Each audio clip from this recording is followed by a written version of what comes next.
Hello, welcome to my channel. My name is Kate, and here on my channel, I talk about true crime stories.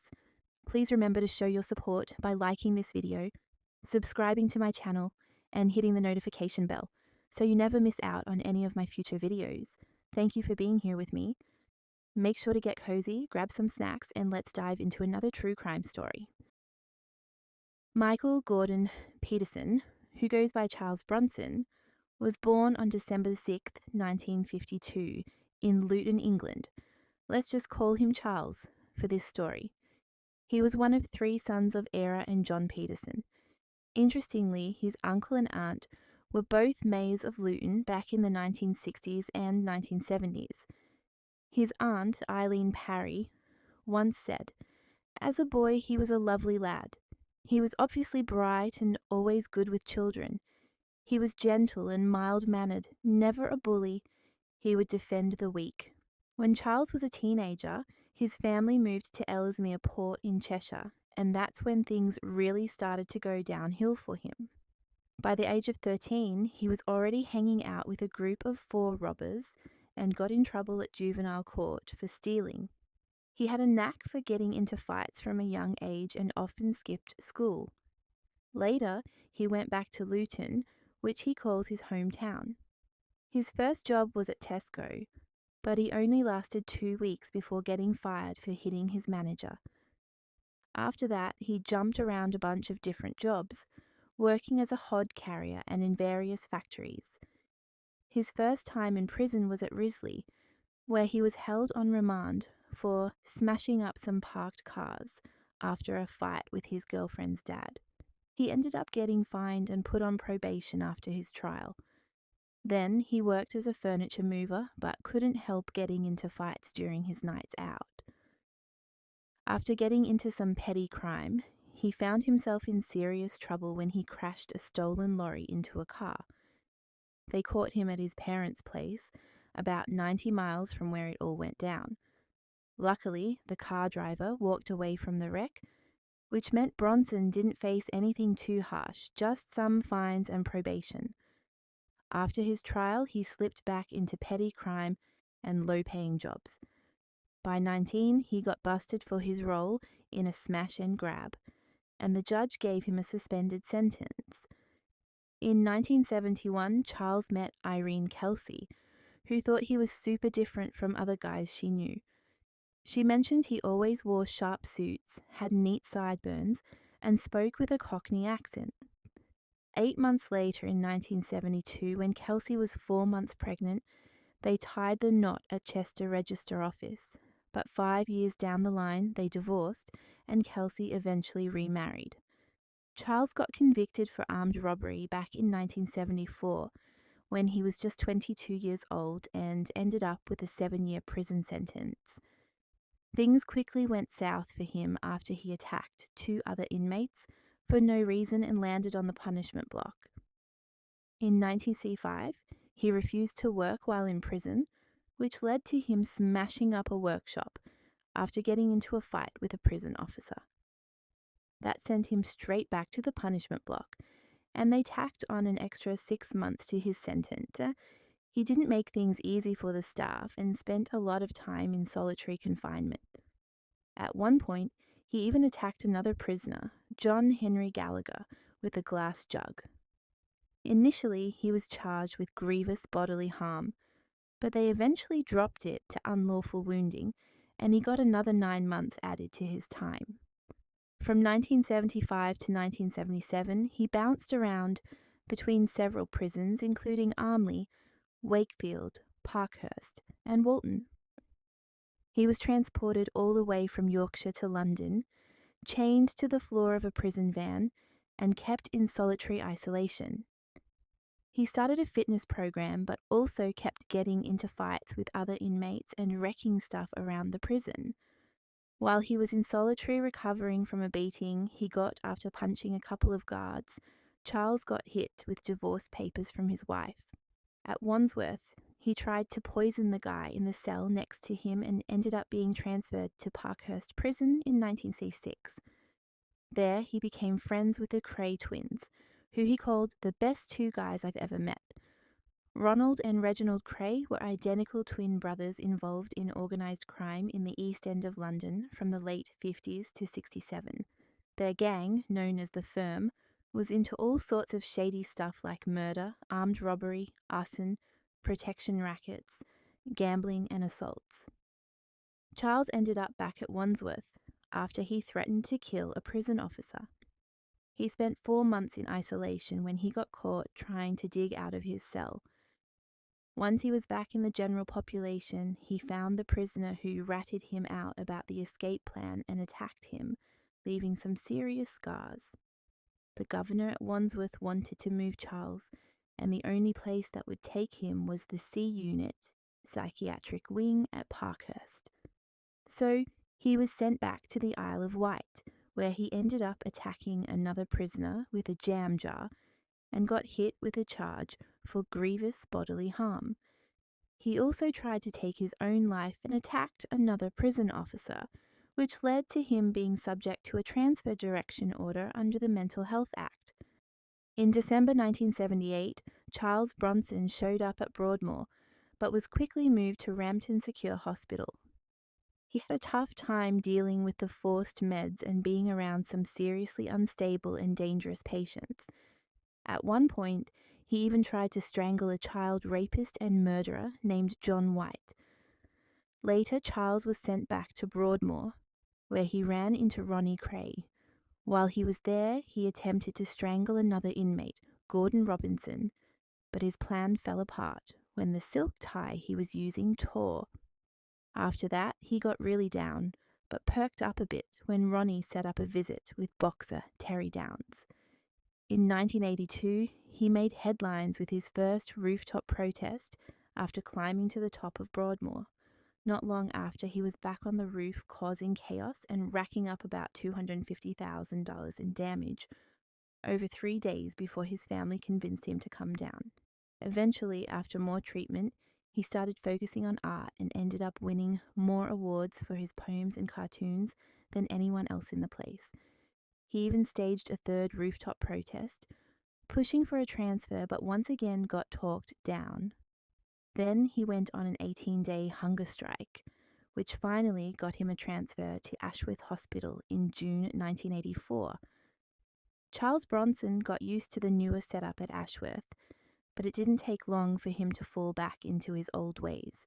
He ended up using a sauce bottle to stab Mervyn Hawley, a patient who was making unwanted advances, which got him tossed back into the general prison population at Risley Remand Centre in 1985. He didn't last long there either, as he was put in isolation after throwing a punch at another inmate. In May 1985, he pleaded guilty to grievous bodily harm for the attack on Hawley, which added 3 years to his sentence. Later that year, he went back to Walton and kicked off another 3-day protest on the roof, causing about $100,000 in damages, so they threw another year onto his sentence. Then he was moved to Albany, where he punched someone on his first day in the general population. This led to another transfer to Wormwood Scrubs, and just 2 weeks later, he found himself back at Wandsworth. In 1986, Charles Bronson got moved around a lot, 8 times, to be exact, and even managed to strangle the governor at Wormwood Scrubs. Then, on January 3, 1987, he was sent to Gartree, where he spent the rest of his sentence in isolation. When he got out of Gartree, his family welcomed him back, and he stayed with his parents for a few days. After that, he jumped on a train to London, bought a water pistol, modified it, and used it to scare a random guy into driving him to Luton. Charles tried his hand at illegal bare-knuckle boxing in the East End, mainly because his buddy Reggie Cray suggested it. In 1987, he changed his name from Michael Peterson to Charles Bronson. Thanks to his fight promoter, Paul Edmonds, he even offered to fight Lenny McLean, but Lenny turned him down. He claimed he once killed a Rottweiler in an underground fight for $10,000, but later admitted he wasn't proud of it since he really loves animals. On New Year's Day 1988, to the shock of his girlfriend Alison, he decided to rob a jewelry store keeping one ring for her while selling the rest. Just a week later, on January 7th, 1988, the 69th day of his freedom, he got caught during his morning jog. When he was arrested, they charged him under his fighting name, Charles Bronson, which made him officially ditch the name Michael Peterson. His defense seemed pretty solid at first, since eyewitnesses were too scared to testify, but Allison ended up retracting her statement and became the main witness for the prosecution, which totally wrecked his alibi and gave them the evidence they needed to nail him. After he tried to escape by climbing to the roof of the prison, they moved him to Brixton. There he was put in a high-security unit with 15 other prisoners. By June 1988, he pleaded guilty to armed robbery and got sentenced to 7 years. Charles went through a few more prisons, like Wandsworth and Full Sutton, but he got into trouble for punching another prisoner and a prison officer, and even threw water on the governor. He spent a month in Durham, where he actually made friends with some rodents that got into his cell. In 1989, he was sent to Long Lartin and seemed to be doing okay for a bit, but soon after he lost it and went on a naked rampage with a spear. He made from a broken bottle and a broom handle. After another crazy incident where he started a one-man riot, he was thrown into isolation again. He bounced around between different prisons, including Bristol, Birmingham, and Winchester, then back to Wandsworth in September 1989. He was always getting into trouble, especially when he attacked 2 guards at Gartree and took the deputy governor hostage at Frankland. At Parkhurst, someone stabbed him in the back a few times, but he didn't want to talk to the police about it. He healed up without any more drama and got released in November 1992. Charles enjoyed being out for just 53 days before getting arrested again, this time for trying to plan a robbery. He was sent to the New Wood Hill prison, but claimed that his girlfriend Kelly Ann and her friends were just lying to get him locked up. On February 9, 1993, the robbery charges were dropped, but he got slapped with a $600 fine for giving Kelly Ann's boyfriend a broken nose. Just 16 days later, he was back in cuffs for conspiracy to rob and for having a sawn-off shotgun. While on remand at Woodhill, he took a library worker hostage and started asking for some pretty bizarre stuff, like an inflatable doll, a helicopter, and a cup of tea. He let the hostage go after getting grossed out when the guy farted in front of him. Later, he was moved from Belmarsh to Bullingdon Prison for his trial, where he pleaded guilty to having the shotgun but not guilty to the conspiracy charges. He even told the jury that he had planned to use the shotgun to end his own life. On the 14th of September 1993, he was found guilty of intent to rob and not guilty of conspiracy to rob, while his co-defendant was found innocent of all charges, and he was given an 8-year sentence. Charles Bronson was taken from Belmarsh to Wakefield, where he spent 40 days naked in isolation. Then he was transferred to Hull in November, where he spent a number of months without incident before he took Deputy Governor Adrian Wallace hostage on Easter Monday 1994. He was overpowered by guards and was transferred to Leicester. Then he was returned to Wakefield, where he was confined to what was known as the Hannibal cage, previously occupied by Robert Maudsley. Robert John Maudsley is an Englishman convicted of multiple murders. Maudsley killed 4 people, with one of the killings taking place in a psychiatric hospital and 2 in prison after receiving a life sentence for a murder.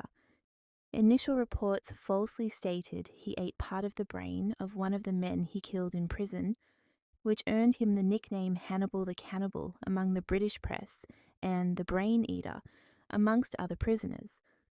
While in Wakefield, prison guards Mick O'Hagan and Alan Jarvis got Charles into art, and he started focusing on cartooning. His dad passed away in September 1994, and at that time, Charles was stuck in solitary confinement and getting moved around almost every week. He ended up attacking the governor at Highdown. The guy thought it was safe to visit Charles alone, telling the other guards that he's okay with me. Later at Lincoln, he got to hang out with kids who have Down syndrome. He was taken out of solitary and put back on the main prison wings since he got along well with the kids. However, he was sent back to isolation after he came back from a 30-minute exercise session, half an hour late. In April 1996, he was sent back to Belmarsh after taking a doctor hostage at Birmingham, and 5 months later, an Iraqi hijacker bumped into him in the canteen and did not apologize. After a long period of brooding, Charles took 2 other Iraqi hijackers, along with another inmate named Jason Greasley, hostage in a cell.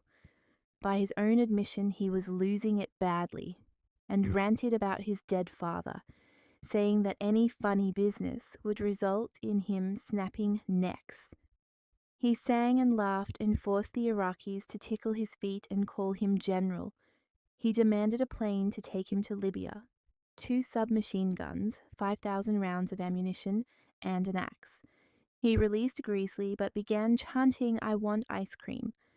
He felt guilty after hitting one of the hostages with a metal tray, and therefore insisted the same hostage hit him over the head 4 times so as to call it quits.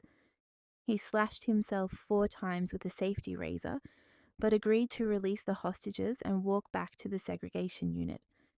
Another 7 years were added to his sentence, though this was reduced to 5 on appeal. In October 1996, Charles got a bit freaked out when Robert Taylor, a doctor, showed up instead of his usual lawyer. In a panic, he took Taylor hostage, but let him go after about 30 minutes when he calmed down. Taylor wouldn't help with the case against him. Fast forward to January 1999, Charles snapped again and took Phil Danielson, a civilian worker, hostage just because Phil had critiqued one of his drawings. Things got pretty chaotic as Charles tore up the prison, tossing around refrigerators and furniture. He ended up getting knocked out for a few minutes when he tried wrenching a washing machine off the wall. The whole standoff lasted 44 hours before he eventually let Danielson go, and then he got moved to Whitemore. For that incident, Charles ended up with a life sentence, but only had to serve a minimum of 3 years. Later that same year, a special unit was created at Woodhill for him, along with Robert Maudsley and Reginald Wilson, to keep them from posing a danger to staff and other inmates. Danielson ended up getting $65,000 in compensation from the Home Office in a deal outside of court, although the prison service didn't admit they were at fault for not keeping their employees safe. In 2001, Charles Bronson tied the knot again. He caught the eye of his future wife through a newspaper article and some pictures, and she started writing to him. Before they got married, she visited him 10 times. She used to work at a women's shelter, but lost her job once her boss found out about their relationship. For a little while, Charles even converted to Islam, which was his wife's faith. But after 4 years, they divorced, and he decided to renounce Islam. During this time, Charles tried to appeal his life sentence, but 3 judges turned him down in April 2004.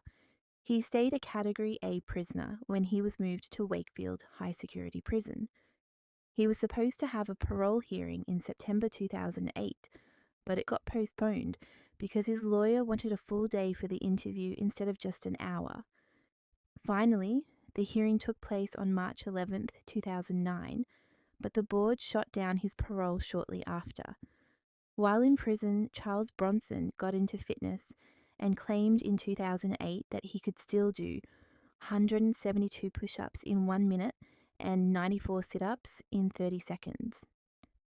He even wrote a book called Solitary Fitness in 2002, where he shared his training tips that you can do with almost no equipment or space.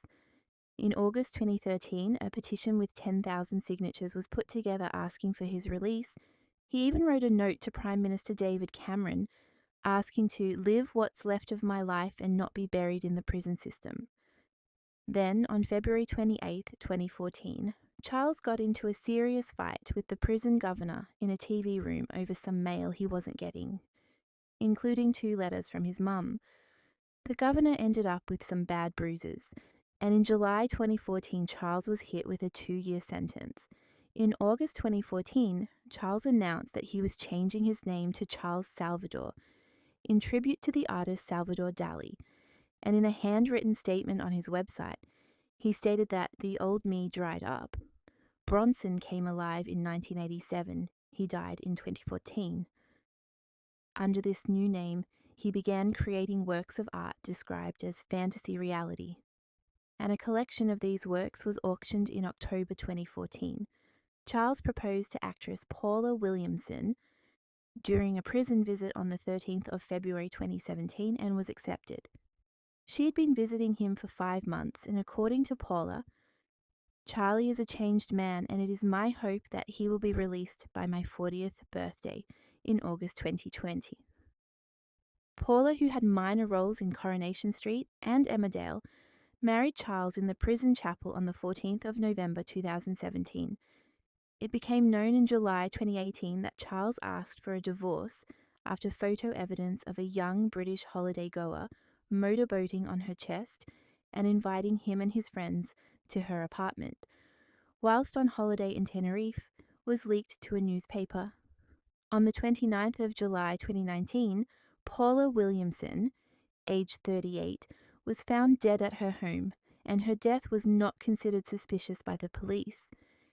In 2017, Charles contacted newspaper photographer George Bambi after recognizing his name on a Channel 4 documentary.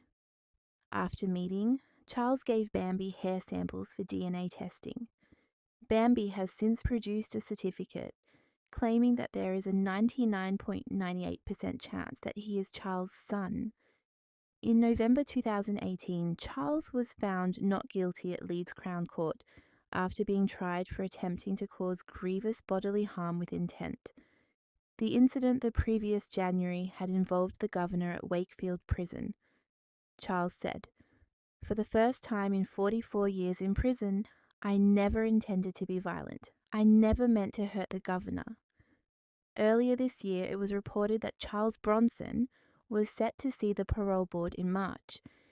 He ended up being denied parole, with the board saying they weren't convinced Charles was ready for release and that they didn't recommend moving him to an open prison either. They acknowledged that Bronson genuinely wants to make progress, but they were concerned about his ongoing rule breaking and how he doesn't seem to think it's a big deal.